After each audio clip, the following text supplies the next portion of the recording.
দেখুন পুঁইশাক ভাজি করা হয়েছে আর সঙ্গে ইলিশ মাছের মাথা। এই আইটেমটি হচ্ছে কচু দিয়ে ইলিশ মাছের ঝোল। এই যে দেখুন।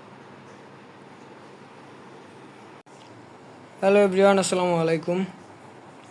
রন্ধনঘরে কিছু ভিডিও ব্লগ নিয়ে আপনাদের সামনে চলে আসলাম। আজকের রেসিপি হচ্ছে এখানে দেখুন পুঁইশাক ভাজি করা হয়েছে আর সঙ্গে ইলিশ মাছের মাথা যে কাটা টাটা থাকে এগুলো দিয়ে পুঁইশাকের ভাজি করা হয়েছে।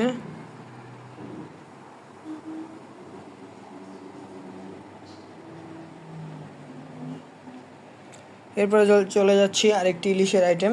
এই আইটেমটি হচ্ছে কচু দিয়ে ইলিশ মাছের ঝোল। এই যে দেখুন।